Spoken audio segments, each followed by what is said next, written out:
Hey everyone, this is Steve. I'm here with Soul Sisters. I know I told you I'd have a deck list for you. I posted the deck list for you guys, and I told you we'd play some games. So here's what we got. Basically, we got the Cavern of Souls, we got all planes. There were 8 Soul Sisters here, plus 4 Auriok champions. So there's 12 total.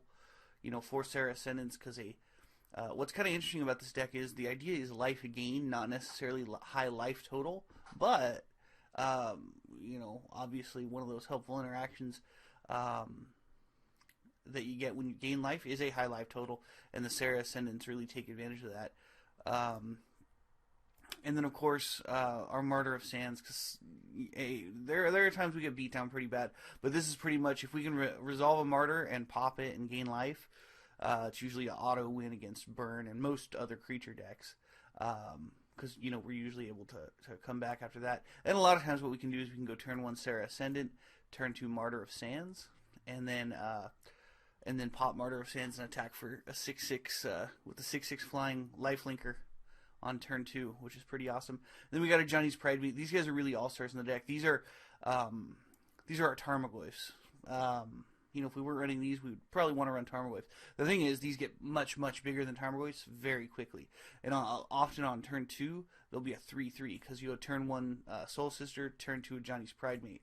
And then, you can always wait till turn 3 if they don't have a lot of discard, or they're playing another creature deck without a lot of disruption or removal.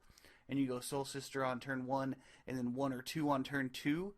So then you have, 2 or 3 Soul Sisters out. You go turn 3 Johnny's Pride Mate. Bam, 4/4 or 5/5 right there. Out of bolt range, very dangerous. Honor of the Pure. The reason Honor of the Pure here is when you look at all of our guys, right? Our Martyr of Sand is a 1/1. Sarah Ascendant is a 1/1 unless you have 30 life. And sometimes you don't get 30 life. It happens. Soul Wardens and Soul's Attendants are both 1/1s. Auriok Champions 1/1 and Squadron Hawk, which I'll get to in just a second, 1/1. Spectral Procession 1/1. They're all 1/1s. And when you're looking at like the mid game and late game, 1/1s are not really that good. You're not going to win any. You're going to win some games with an army of 1/1s, but there's a lot of more effective ways to win. And an army of 2/2s or 3/3s is that way. So that's why Honor of the Pure was here. And you got to remember, this is an old deck list that I made a long time ago. This was kind of my first attempt at Soul Sisters. And it also had the Proclamation of Rebirth, because sometimes you get in a situation where they just have too many big creatures and they're beating you down pretty bad. But you got a couple of blockers and you kind of can't do anything, or they're attacking you for 10 a turn, and you just can't gain 10 life a turn. I found pretty reliably the deck will gain about 5 life a turn if they're playing a creature deck, because I'll play a creature and there'll be 1 or 2 Soul Sisters out, and they'll play a creature, and about 5 life is generally what's going to happen based on things recurring from the graveyard, all sorts of stuff. Anyway, Proclamation of Rebirth is really there so for the forecast ability, because I've cast it before, like when I'm in a tight spot early in the game, on turn 3 or whatever, and they wiped out 3 of my Ascendant, or 3 of my Soul Sisters, and it's just not that good. Where it's really good is the forecast ability, where it's 6 mana, reveal it from our hand during our upkeep, and then return a creature with converted mana cost 1 or less from our graveyard. And basically what we're doing is, at that point in the game, hopefully we'll have, a couple of creatures, like a couple of Squadron Hawks or something, or just something, and they'll attack for, 10 with their whole army, and they'll say, okay, no problem. And then we'll draw a card, and then we'll go Proclamation of Rebirth during our upkeep. Before we draw our card, rather. We'll do Proclamation of Rebirth, forecast ability, get our Martyr back, draw our card, and then pop Martyr. Or wait until they attack and pop Martyr. Is usually the best play. But it's a great synergy, is really what it is. Squadron Hawks, these actually, in a mono white creature deck, there's no real card advantage. This is what Squadron Hawks are. And yeah, they're only 1/1s and they're not that great, but they do gain us life. And really, that's kind of the whole idea as we play them. Their card advantage. Same thing with Ranger of Eos. And he's the 3/2, which isn't bad. He dies to lightning bolts. But hey, I would much rather someone lightning bolt our Ranger of Eos, or dismember or kill it in some fashion, then do Ranger of Eos, then a Soul Attendant any day of the week with this deck. Then we got Spectral Procession because it's 3 creatures for 1 card, which is a good deal. So, it's kind of a cool deck. I'm going to play a match with it, maybe a couple. Depends on how how they go. Is going to depend on how many I play. And then over here in the sideboard, there was no removal in the main deck. Over here I had 2 Paths to Exiles in the sideboard. Stony Silence for Red Green Tron, which seemed to be very, very popular at the time the deck was made. And then Rest in Peace, because there were a lot of graveyard strategies. Like they'd go, oh, turn 4 Gifts Ungiven, and then just pick 2 cards, make you put them both in the graveyard. And it was always a Elish Norn and a I don't remember what it is, that the Zombify for a white and 3 colorless with flashback. I forget what it's called. And then I had 3 Disenchants, killing artifacts. Proclamation of Rebirth, they had a real heavy discard deck or a heavy removal deck. What I could do is I could throw in the 3rd Proclamation and get my guys back a little bit sooner. And then Aven Mind Sensor, hey, you never know when you can get someone on their fetch land and you don't cost them. So, alright, so we're going to play against Colaris 112. Sorry about that, guys. I got to put my phone on silent. And we did not win the die roll.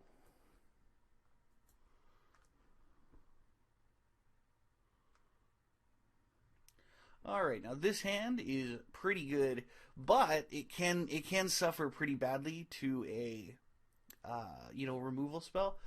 And 4 lands is terrible, but generally we got the right cards. We got a Johnny's Pride, we've got a Soul Warden, and a Sarah Ascendant. I'd rather have another Soul Sister, but we're going to keep this.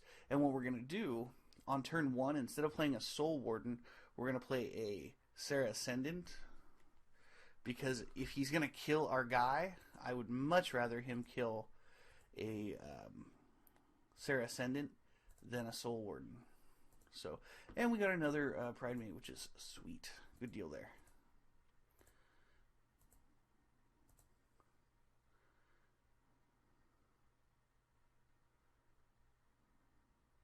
It looks like he's playing that red. It's like a red weenie deck, I guess. I don't even know what you'd call it exactly. But it's got a whole bunch of burn. It's got Legion Loyalists. And these Foundry Street Denizens, which I guess. I mean, I don't know. But whatever. No judgment. We're playing Soul Sisters from, a year ago. So. But, so he's going to attack us for 3, and he's I don't know if he's going to kill our guy. Let's find out.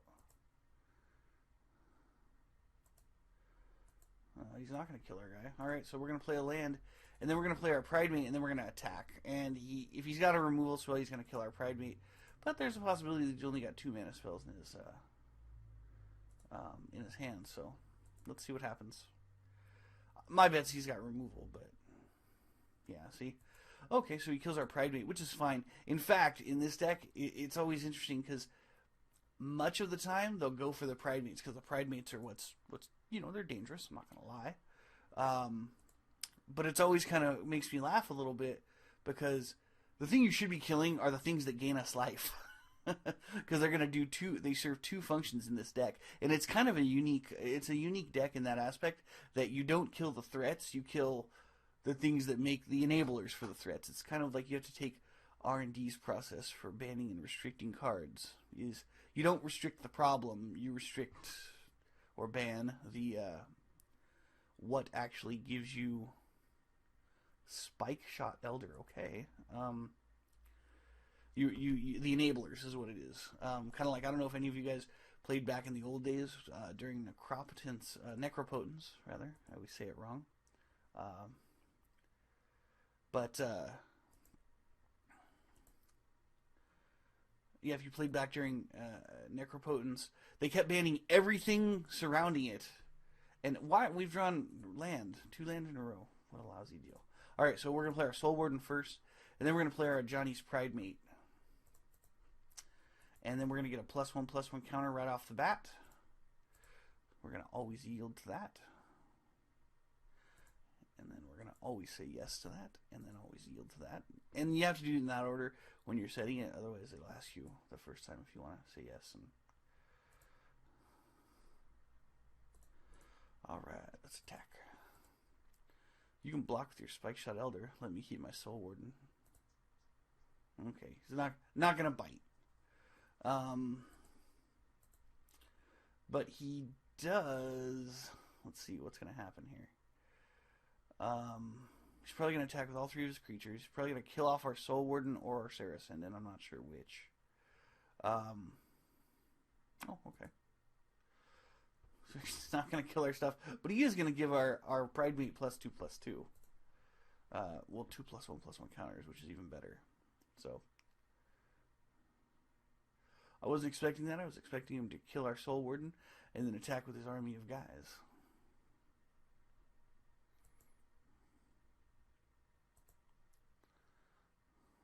So let's see.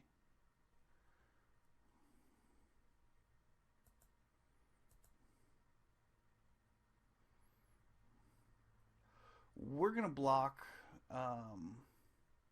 the First Strike and Trample. That's okay.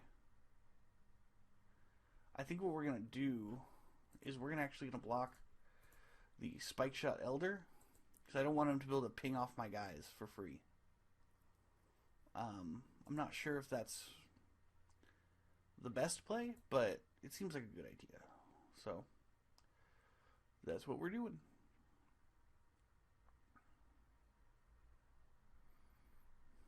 Oh my gosh, he Goblin Grenaded our guy? Okay, well, now we're in some trouble. This is definitely not good. Wow, okay. That's one I haven't seen in a long time.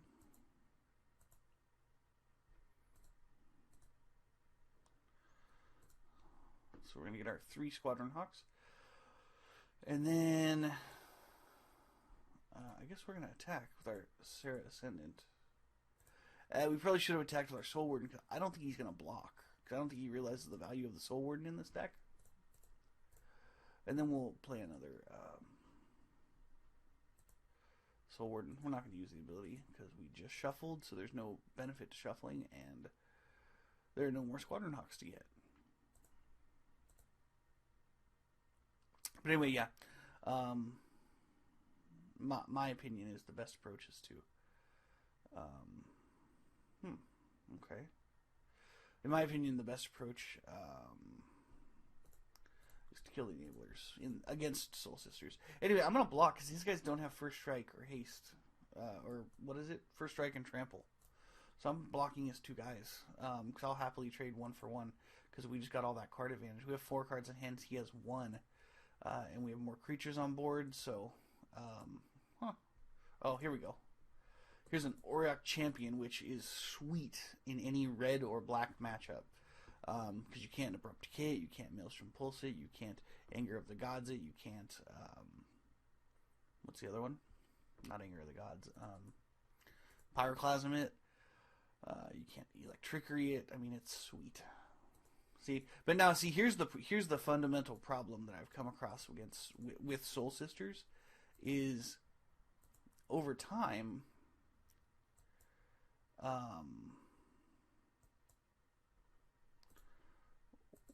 Over time, what ends up happening is we end up with this army of 1/1s, which, you know, is not good. Because we'll probably lose this game to a, we'll still have our champion, which is good, but, losing to a Pyroclasm or, getting really hurt badly from a Pyroclasm is never a good thing. So, but we'll take his 4 life. That sounds good to us. And our opponent concedes. It's kind of like, lately since the okay, let's try one more time. Let's see, what do I need against this? I don't think we really have a sideboard against red, just because we're already kind of pre-sideboarded. So let's just move on to the next game. But it's like I've been playing a lot of my updated Soul Sisters list, which I'm going to post shortly. And what I found is It's kind of cool. Like a lot of times players don't take into account like, hey, um, oh, this is a really good hand. We got 2 Sarah Ascendants, a Champion, and a Squadron Hawk. So what we're gonna do is we're gonna go. We're probably gonna wait until turn 2 and just go Auriok Champion to block whatever he attacks with, and then we'll go Squadron Hawk, and then we'll gain some life with Squadron Hawks and any other Soul Sisters that we draw along the way, and then we'll go Ascendant, and hopefully we'll be able to get them up to 6/6s and have a handy win.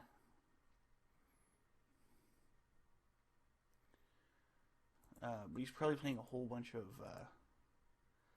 what do you call them? Skull cracks now. You know, I'm gonna play a Sarah Ascendant, just in case he plays like a goblin. What's it? A Legion Loyalist, or I think is what it's called. The goblin guy that gives him first strike and trample. Sure.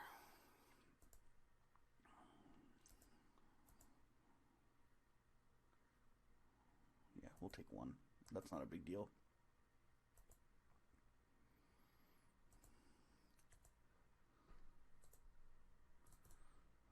All right, and Auriok Champion. Here we go. And we're just going to hold our Sarah Ascendant back, just because. There's no real reason to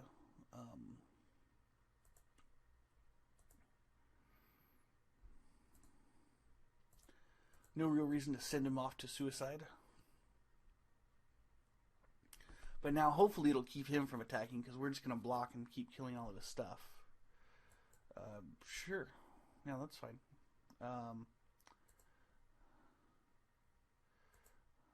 Because we're gonna take 6. So our plan's not working. Because he seems to have a lot more aggressive hand this time. But I don't think taking 6 is that big of a deal. When we gain life, and we got a pro red guy, and we got a Sarah Ascendant lifelinker, so we're gonna gain another life from him.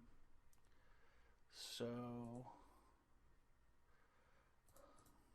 let's play our Squadron Hawk, because now we'll have 4 cards in hand after we play him, and we'll be able to pull our 3 more Hawks and have 7 cards in hand. And what we'll do is we will attack with our Sarah Ascendant just to gain life.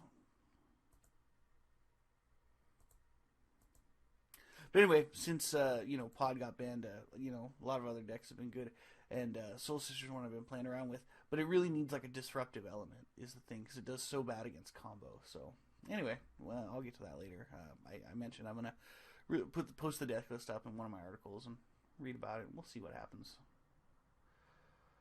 Okay, wow. A Goblin Chieftain. All right.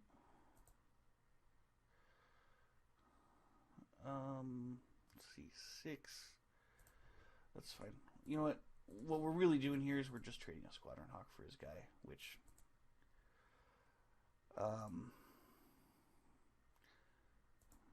I'd rather just eat one for free, but can't win them all. Cannot win them all. So, but I think realistically we're in fine shape in this matchup right now.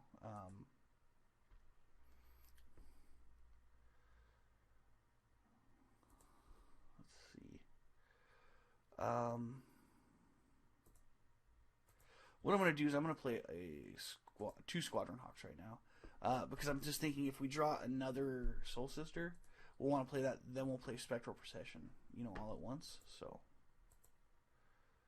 I don't know why I said yes to that ability. No real reason.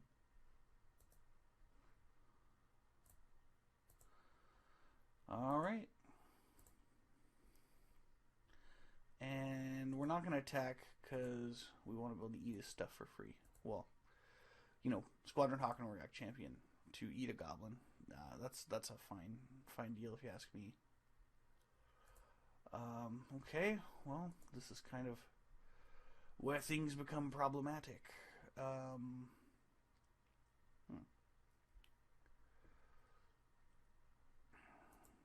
Okay, so he's playing more and more and more goblins. Well, he's got a lot of goblins. I'll give him that.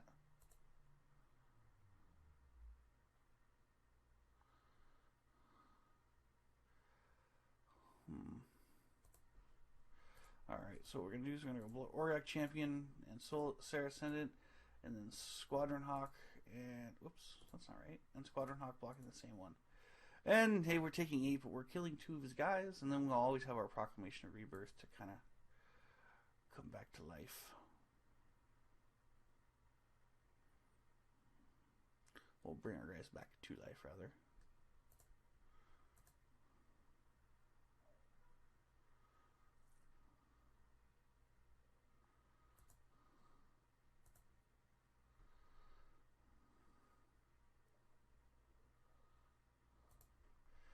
Alright,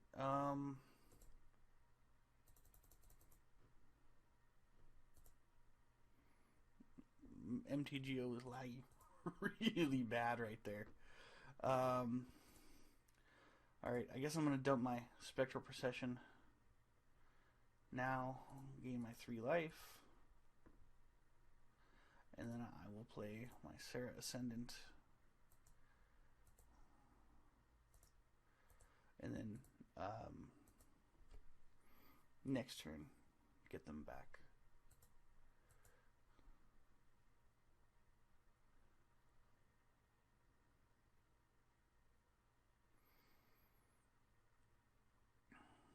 But this is sort of one of the problems with Soul Sisters, is we just have a bunch of 1/1s just sitting around. They're just not, you know, they're not doing anything impressive right now.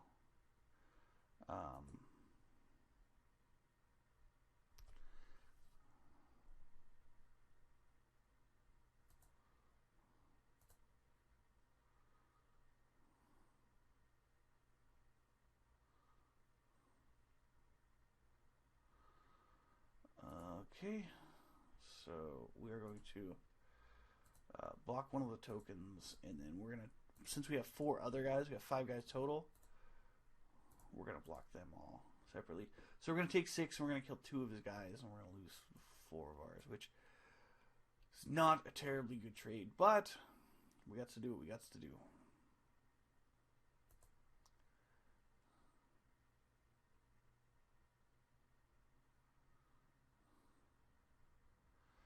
Alright, and our opponent is down to no cards in hand, which is always good.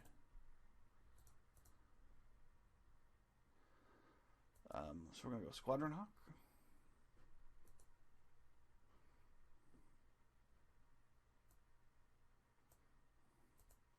And I think what we're actually going to do, since we've only got 2 1-mana guys in our graveyard, and he doesn't have like a super duper aggressive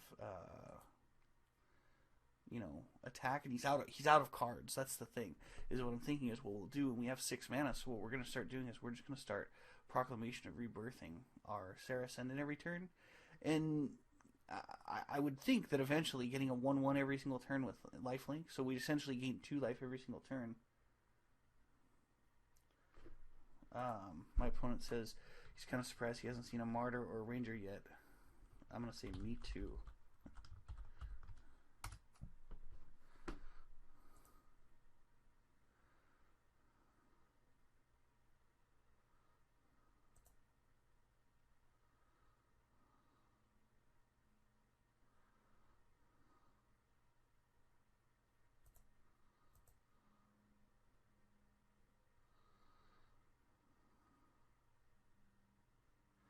Alright, he is attacking us for 8.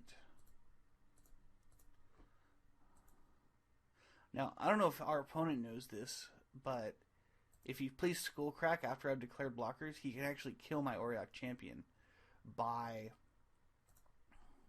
okay, we're going to Proclamation Rebirth our Sarah Ascendant. He can actually kill our Auric Champion because damage can't be prevented if you play a Skullcrack in a turn. So, alright, so that was good. And we're going to go human, even though it really doesn't matter that much. We're going to play Soul Warden, gain 1 more life.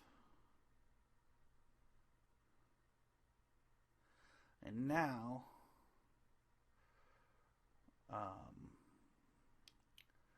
I don't think we're actually going to block with that Soul Warden. We're just going to use our Sarah Ascendant and our Auriok Champion because we gain an extra life. We actually gain life for blocking with Sarah Ascendant because we get the 1 damage. And then when the Sarah Ascendant comes back into play every single turn, which it will, we're going to gain 1 extra life, which is important in this matchup. Sure, Spike Shot Elder.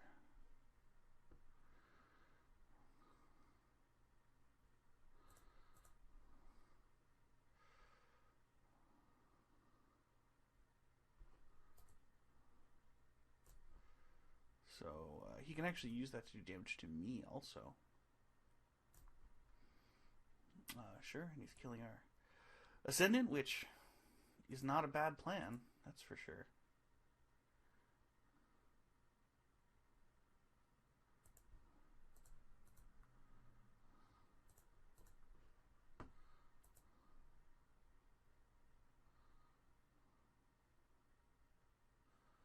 And he has there's no special. I don't know why I blocked the War Marshal. That was just a bad play.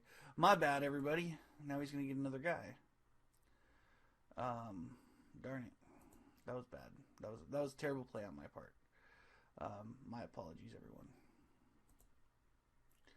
Alright, so now, let's see. I can gain 1 life, but if we don't start drawing creatures, we're going to get screwed. So I think we're kind of in a situation where it's a little too dire to forecast a proclamation every single turn. Well, that's good.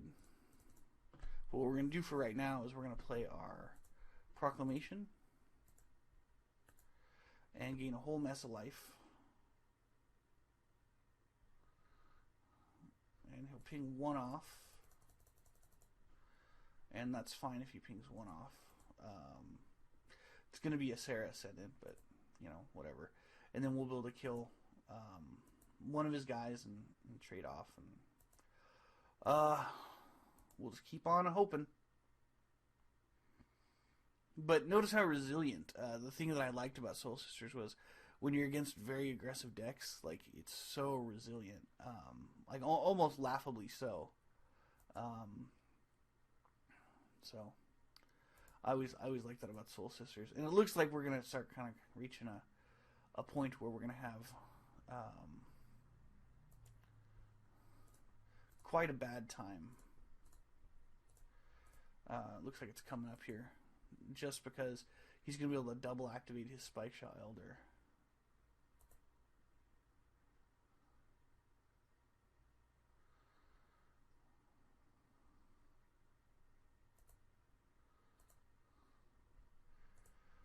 Okay. Well, see, this is kind of what happens.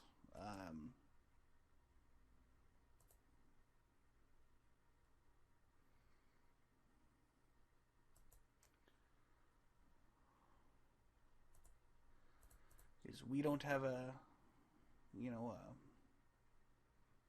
Honor of the Pure, and they have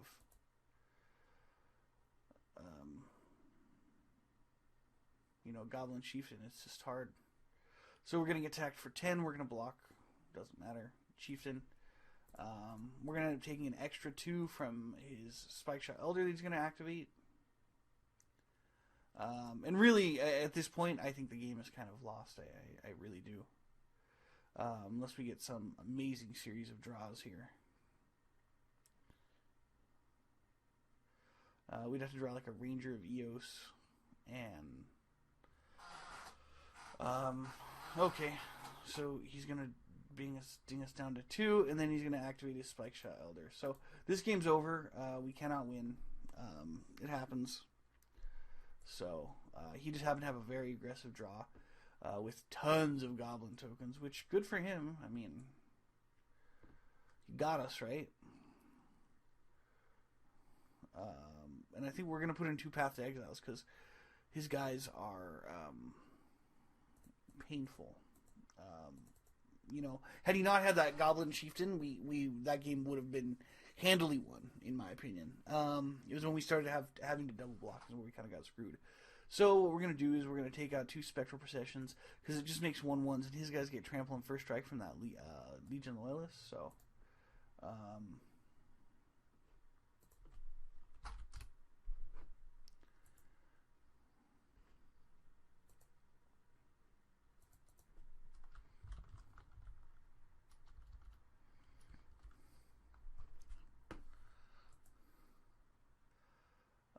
okay, this hand makes me happy because we got a Cavern of Souls, we got a Plains, we got 2 lands, which is pretty good. We don't have enough to cast our Ranger. We have a Martyr, and we got a Path, and we got a Squadron Hawk.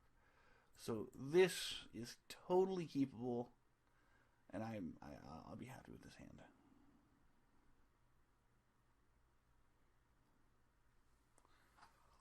So it looks like for that game, I'm not sure, but it seems like he may have taken out his Foundry Street Denizens and put in something else, or it could have just been he drew the right cards that time.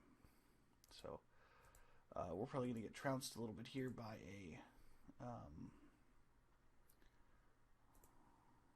well, we're not actually, because what we're going to do is we're going to play a Squadron Hawk, and we've already got 2 in our hand, which sucks. It's like a mulligan already, right? It is. So what we're going to do is we're going to pull our 2 Squadron Hawks that are remaining, and he thinks we're doing it just so we'll have 7 cards in hand. He doesn't know that we have the 3rd one already. And hopefully when he plays a bunch of stuff and attacks with his Foundry Street Denizen, we'll block, because we'll trade. We'll make that trade. That's not a bad deal. In fact, that's quite a good deal. He's asking me where I heard about this deck.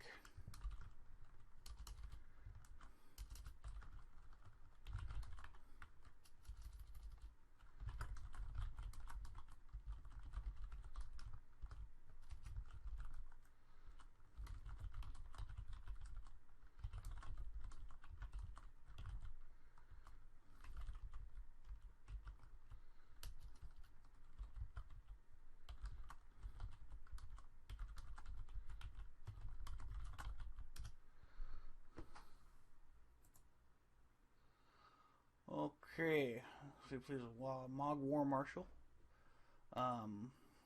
Gets his token. Guy, his deck's so good for us when we have a Soul Sister in play. He's got all these tokens, and it's good for us. Okay, so he didn't even attack, which, okay, don't attack.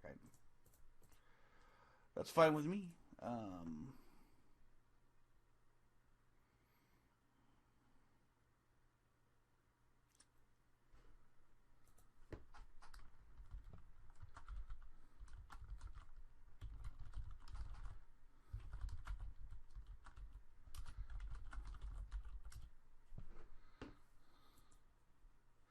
And what we're going to do is we're not going to look. Because we still have our 7 cards in hand. So we're going to move it along and see what happens.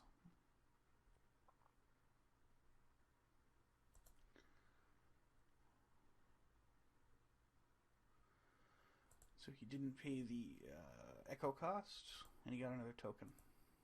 Gives this guy +1, +0.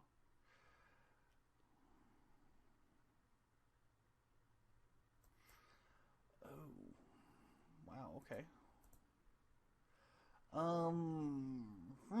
What are we gonna do about this? Oh wow, that's good. That's not bad, I'll tell you that. That's for sure. So we're gonna take 8. We're gonna take like 13, huh? Okay. I guess we're gonna take 13.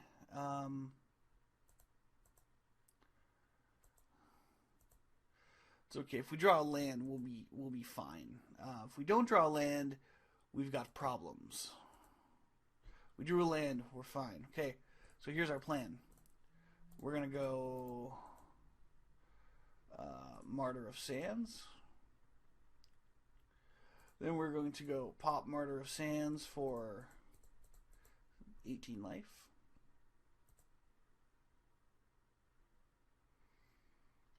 We're back at 25, and I'm going to wait till he attacks, and then I'm going to during his declare attacker step, I'm going to path to exile his Legion Loyalist.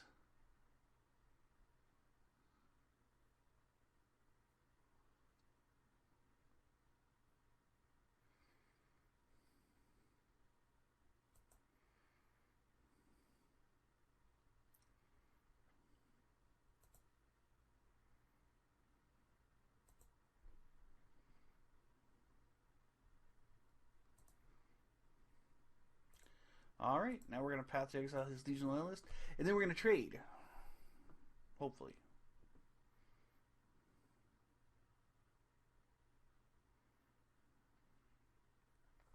And one of the shortcomings of this deck was it had, 2 removal spells in the sideboard.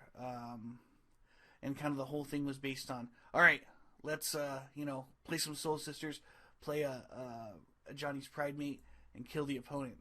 It didn't always work quite like that, It just didn't. It was kind of depressing. Alright. Oh, let's tap that for colored mana because we can. So we're going to counterable against a Mono Red deck. Alright, now we're going to get...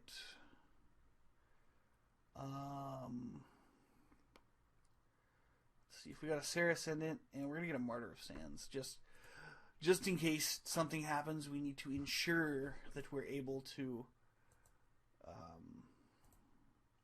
get a 6/6 lifelink guy, because otherwise we got problems. We can't afford to have problems. I guess that's our thing. So we can't afford to have problems. Sure, Mog War Marshal, not scary. He seems to be playing like a similar kind of deck in that it's just a bunch of 1/1s that isn't very good unless you get the cards that have the synergy. Cause that's really what Soul Sisters is. It's a big synergy deck. It seems like his is kind of the same thing with, his Goblin War... what is it? Goblin Chieftain. And, Goblin Bushwhackers and Foundry Street Denizens and all that kind of stuff. So...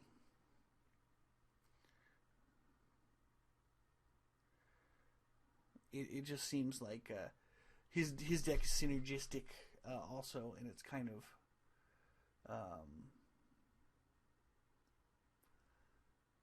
this game. See, the first game he didn't have really that much synergy, and then the second game he didn't have that much synergy. Or the second game he had a lot of synergy, and he beat us. And then the third game he did not. So okay, here we go. We're playing an Auriok Champion. That's what we're doing. And then we're going to play a... It doesn't matter.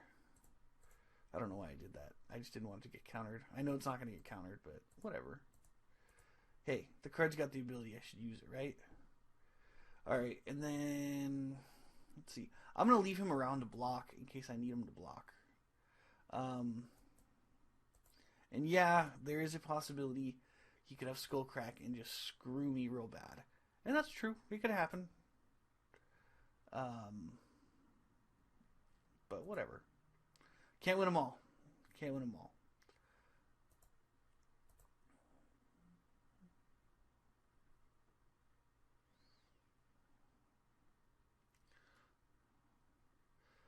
Okay, so he plays a Goblin Chieftain. Which is so bad for us. Oh, man. Okay.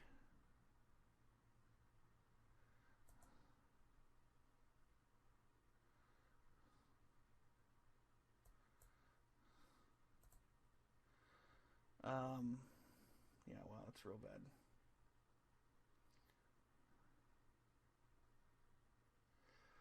And we know he obviously drew that just then. So, okay. Let's block some stuff. Let's block that. We're going to block that. And we're going to take 12. Let's see. We're going to take 12. We're going to gain through 3, 4, 5. We're going to gain 15. Oh man, that's so close. I don't like being that close. Yeah, we're gonna block with our Squadron Hawk too.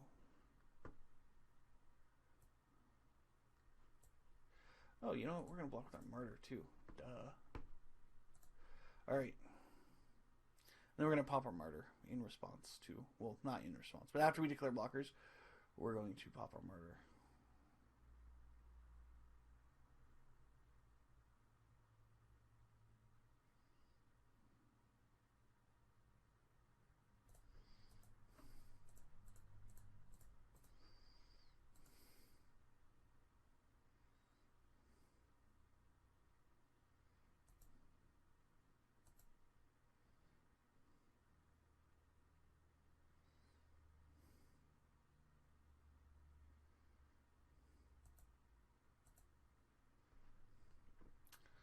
Okay. So here's what we're going to do. We're going to go Soul Sister, Soul Sister, Soul's Attendant. Or Soul Sister, and Johnny's Pridemate, I guess. That actually may not be a good idea. Maybe what we should do is we'll just do we'll do a Johnny's Pridemate and then Sarah Ascendant.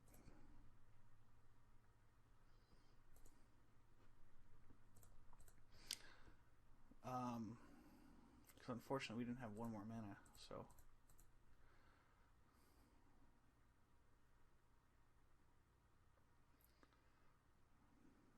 He does not have a lightning bolt. Okay, cool. Alright. Sweet.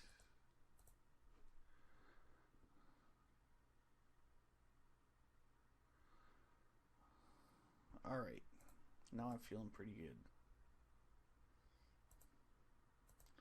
Because we've got 2 giant guys, 1 pro red guy, 3 cards in hand. His 2 cards in hand, and all he's got is 6/2/2. So, I think the most important thing is that we preserve our Sarah Ascendant right now.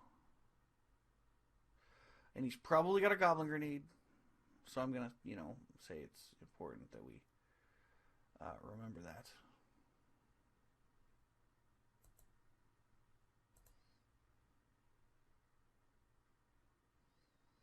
Yeah, see? He definitely 100% has a Goblin Grenade.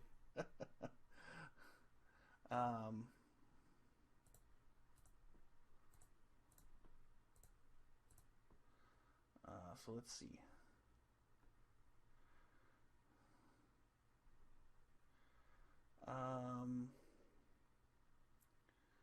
If it's 2, 4, 6, 8...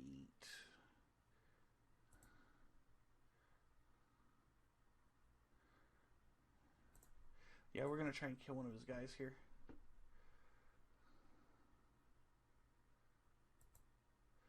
And then what we're going to do is we got a Soul's Ascendant. We got a Soul's Attendant and 2 Squadron Hawks. So even if we can only play, we'll gain 3 life off those. Because we'll gain 1 from the Soul's Attendant and 2 from the Squadron Hawk. So. Oh, he did not have the Goblin Grenade. And, of course, things become ridiculous. Just like that. With another Sarah Ascendant.